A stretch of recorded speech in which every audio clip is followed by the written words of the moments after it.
Welcome to today's edition of your favorite online news show, Erongo Talk. We are coming to you all the way from our studio at Platz Am Meer in Swakopmund. On today's show, Lydia October talks about the foundation she started. Also catch the news, weather tides as well as Grumpy's fishing report. But first up is our calendar day, and today we celebrate Superhero Day. Sit back, relax and enjoy today's edition of Erongo Talk with us.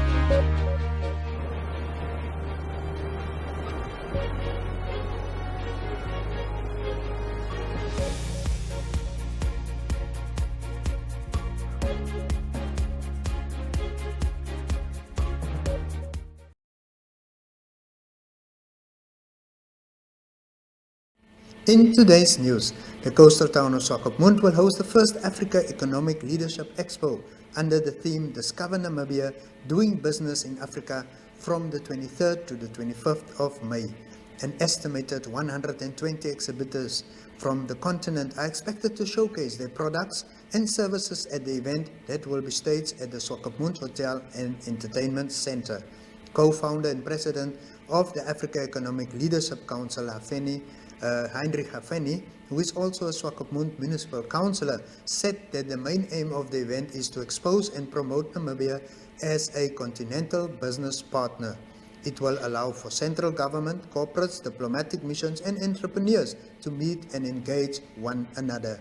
Delegates from across Africa and a broad range of sectors, including tourism, agriculture, logistics and telecommunications, amongst others, will be also part of the summit and other networking platforms during the 3 days. A business gala dinner will be held on the 25th of May, which is also Africa Day. Moving on, the municipality of Walvis Bay has in principle approved the writing off of 60.7 million Namibian dollars of debt owed by pensioners and customers. This represents 17% of the 347 million Namibian dollars total outstanding debt owed to the municipality as on the 28th of February 2022. The monetary value of the write-off includes all outstanding debts of registered pensioners, which amount to 6.7 million Namibian dollars, as well as all outstanding interest on improved residential properties.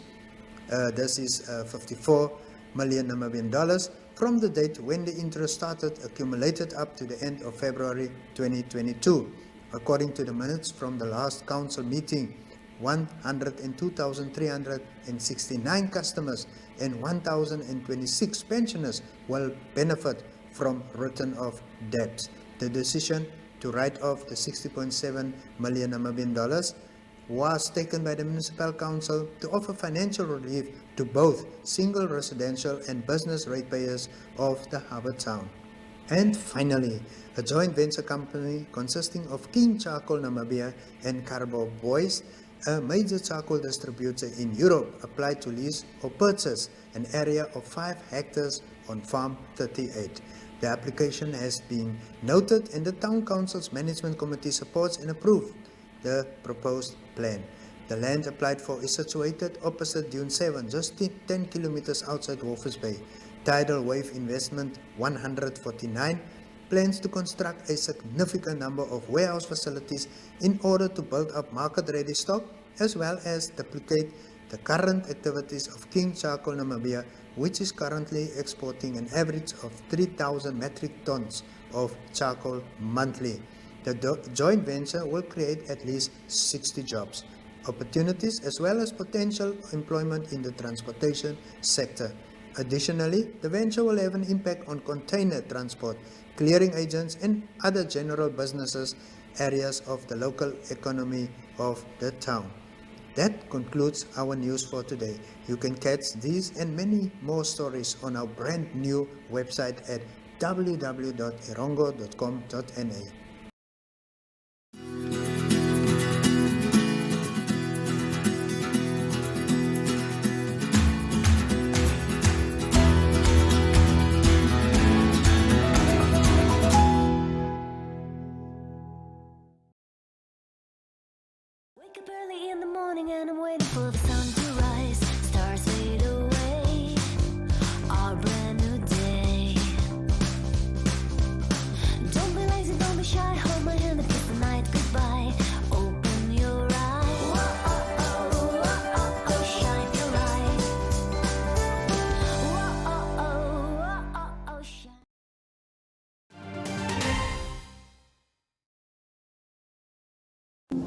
Good day, viewers.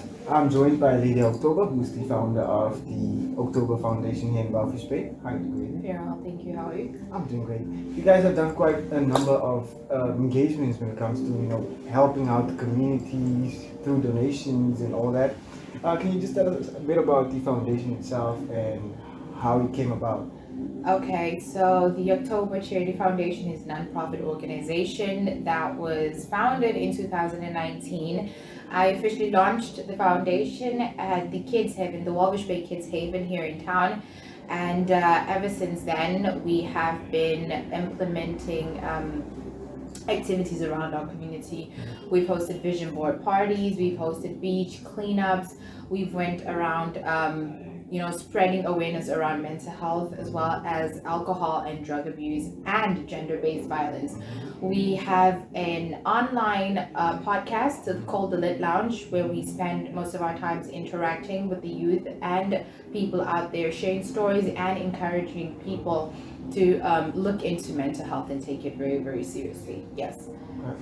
Can you just, there was a donation drive that you guys hosted 2 months ago. Can you just tell us a bit about the donation drive? Yes, one of our key activities as well is also hosting donation drives around less privileged communities. A few months ago, we hosted a charity drive in Okomboni, otherwise known as the compound, here in Walvish Bay. It was a very successful day, not only in Okomboni as well as in Naraville. So it was 2 locations in one day. We had corporates and individuals donate clothes, blankets, school uniform and shoes, and also food parcels. And it was very, very successful. We had, I think, over 20 volunteers who assisted us with giving out clothes, blankets, and food to members of these communities. So it was very successful, yes. Okay, so apart from the donation drive, what other plans do you guys have for the year? So on the 30th of April, we're actually branching out of Walvish Bay. We're going all the way to Korikas. We have partnered up with Helios Engineering. This is an engineering company that is also so very passionate about raising awareness around mental health. So we will be having a donation drive back in the community of Korikas. So I'm very, very excited for that as well. Okay. Yeah. And what are some of the challenges that the foundation faces when it comes to organizing events such as that? Yeah. Such as the donation drive? Yes. As an NGO, we're very dependent on outside funding, donations, sponsorships, and corporates, individuals as well. So ever since the pandemic hit all of us, things went very, very slow for us. But it's very challenging to have activities come out without funding, without money being available. So we're always out looking for donations from corporates, whether it's funding or clothes or blankets or whatever. It has been going very, very slow ever since then, but we're slowly picking up pace and trying to get back out there as well. Yeah. Okay. And so lastly, what message would you like to share with our viewers out there? Perhaps individuals who are trying to get be a part of this initiative as well. Yes, our main aim being an NGO that raises awareness around mental health is to encourage people out there to really take mental health seriously. I've seen over the past few years, a rising number of suicide, not only in old people but in the youth. Young people are taking their lives, and I think there's something we really are missing that we need to take into. Charity is not just an act of just giving out food and clothes, but also trying to plant a seed of hope in the lives of the people out there. There are people who are dealing with poverty. There are people stuck in homes exposed to gender-based violence, abuse, and we need to try and find solutions collectively as communities, how we can help each other out there. So yes, very, very important on mental health as well as also trying to connect people, victims of gender-based violence, with therapists, social workers, medical professionals, and also people in positions of power that can actually help. Yeah. Okay. Well, there you have it, viewers. Thank you very much, Lydia, for taking the time to talk to us. Thank you so much for having me today. All right.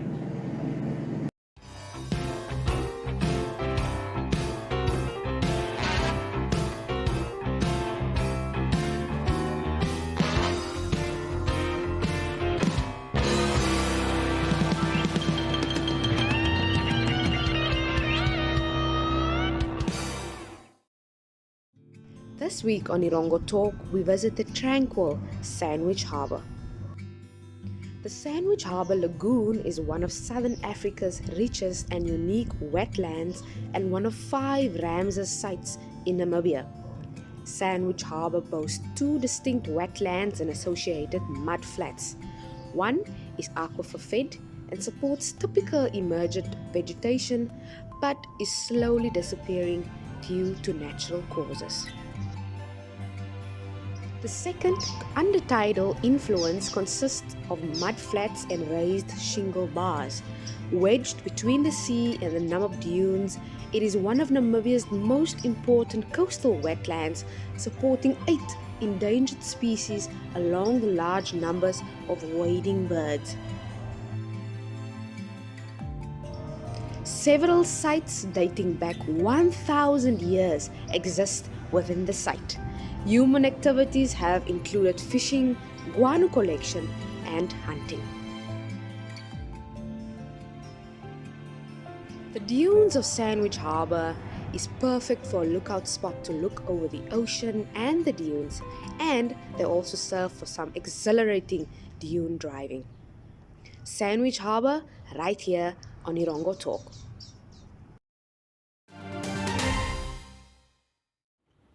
Stronger seas greeted the anglers this past weekend with some excellent catches being reported. Gerrit Steenkamp was fishing north of St. Nowhere and targeted the delicious galjoen with mussel as bait. After numerous attempts and catching a few undersized fish, he added more and more white mussel to his hook with the hope of getting stuck into a bigger fish. It wasn't long and his rod got pulled down really hard. After a few anxious moments, he landed a beast of a galjoen that weighed 1.61 kilograms.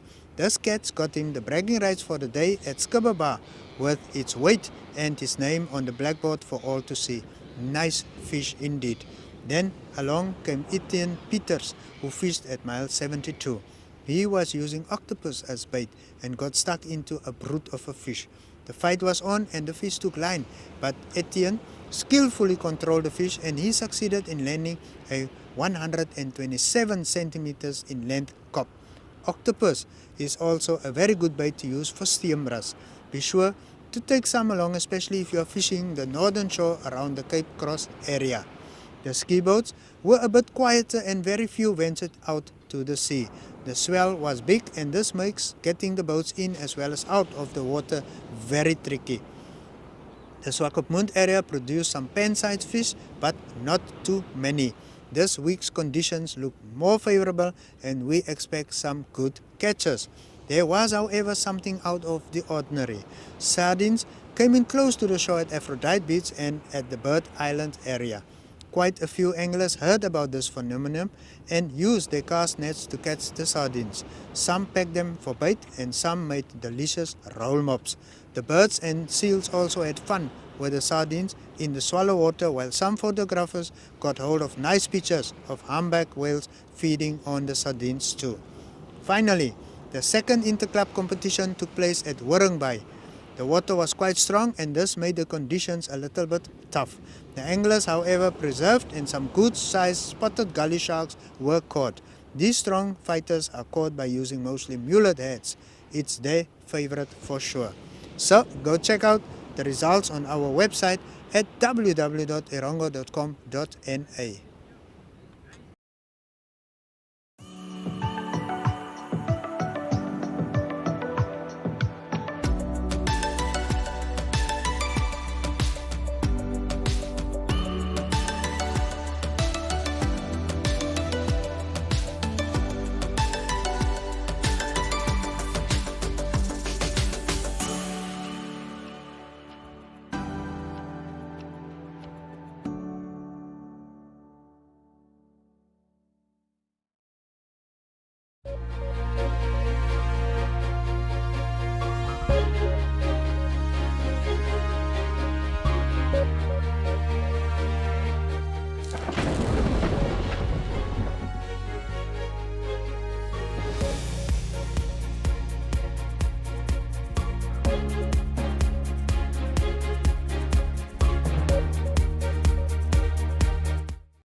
And now for your weather.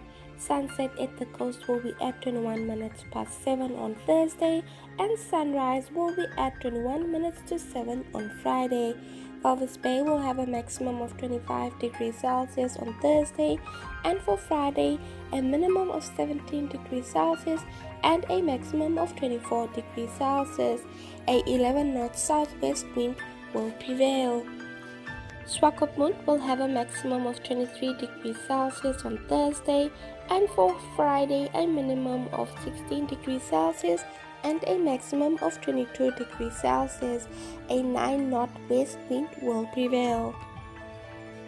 Hankey's Bay will have a maximum of 22 degrees Celsius on Thursday, and for Friday a minimum of 15 degrees Celsius and a maximum of 21 degrees Celsius. A 9 knot west southwesterly wind will prevail. Arandas will have a maximum of 33 degrees Celsius on Thursday, and for Friday a minimum of 18 degrees Celsius and a maximum of 32 degrees Celsius. A 13 knot northwest wind will prevail. Usakos will have a maximum of 34 degrees Celsius on Thursday, and for Friday a minimum of 16 degrees Celsius and a maximum of 33 degrees Celsius. A 11 knot north-northwesterly wind will prevail. Karibuk will have a maximum of 32 degrees Celsius on Thursday, and for Friday a minimum of 16 degrees Celsius and a maximum of 32 degrees Celsius. A 13 knot north wind will prevail. And lastly, Omaruru will have a maximum of 32 degrees Celsius on Thursday, and for Friday a minimum of 15 degrees Celsius and a maximum of 31 degrees Celsius. A 13 knot north-northeasterly wind will prevail. And that was your weather report.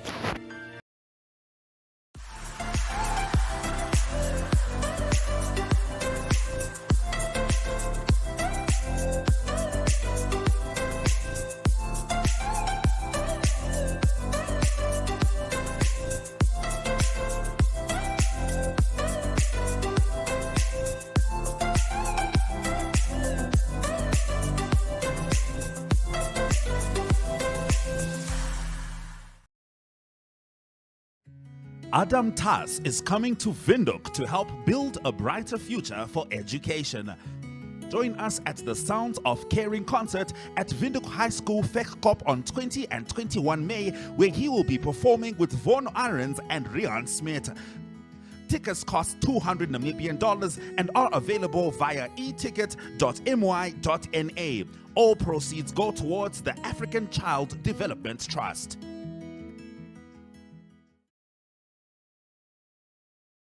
And with that, we've come to the end of today's show.